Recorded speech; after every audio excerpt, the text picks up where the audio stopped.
Apa hukumnya seseorang yang mengikuti ilmu tenaga dalam?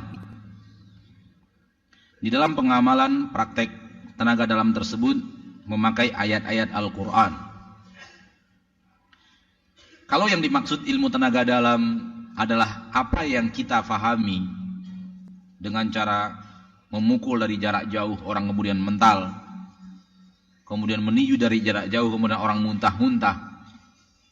Kalau itu yang dimaksud, wallahu ta'ala alam, maka kita katakan bahwa orang yang paling mengerti Al-Quran, yang paling berilmu tentang Al-Quran, dan tidak ada khilaf di dalamnya, yaitu Nabi Muhammad SAW, tidak pernah menjadikan Al-Quran sebagai sarana untuk ilmu itu.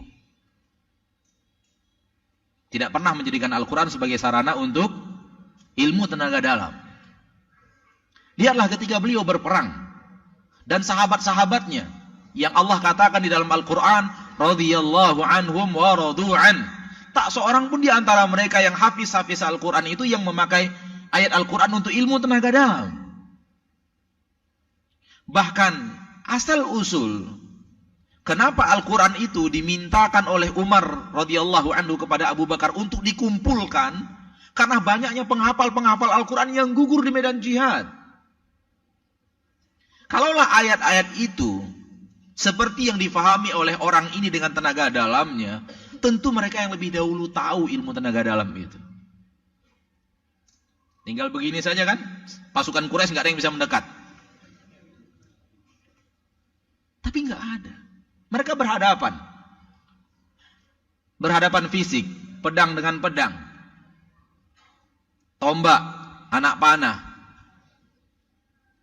Yuqatiluna fi sabilillahi fayaqtuluna wa yuqtalun.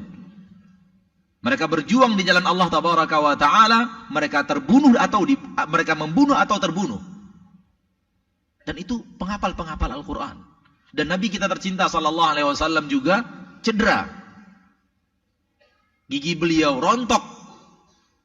Dan siapa lagi yang lebih mengerti ilmu Al-Qur'an dibanding Nabi Muhammad sallallahu alaihi wasallam? Fahamlah kita bahwa ini cara mendalami Al-Quran dengan cara yang batil. Tidak menjadikan Al-Quran sebagai ayat yang ditadaburi dan difahami maknanya untuk menempuh jalan menuju Allah, akan tetapi justru jadikan ayat sebagai jampi-jampi untuk membuat sesuatu yang bersifat kesyirikan dan pertolongan kepada jin. Maka tidak boleh hal yang seperti ini, bahwa menjadikan ayat Allah sebagai sarana untuk ilmu tenaga dalam, karena memang ini permainan jin. Dan sesungguhnya ayat-ayat itu dia jadikan untuk menipu kita, supaya kita merasa bahwa ini ilmu benar karena berasal dari ayat-ayat Allah. Buktinya bahwa itu salah, bahwa orang yang paling mengerti Al-Quran tidak mengetahui ilmu ini. Baca ayat ini bisa hilang. Rasul nggak pernah hilang. Ada Ustaz Rasul hilang ketika keluar dari rumah yang nggak kelihatan oleh orang Quraisy. Bukan hilang Rasul. Allah menurunkan tabir menutup orang-orang kufar Quraisy sehingga nggak melihat Rasulullah lewat. Bukan Nabi hilang. Dan Allah terangkan itu di dalam Al-Quran. Wa ja'alna min baini aydihim sadda wa min khalfihim sadda. Rasulullah tidak membaca ayat itu untuk kemudian menghilang.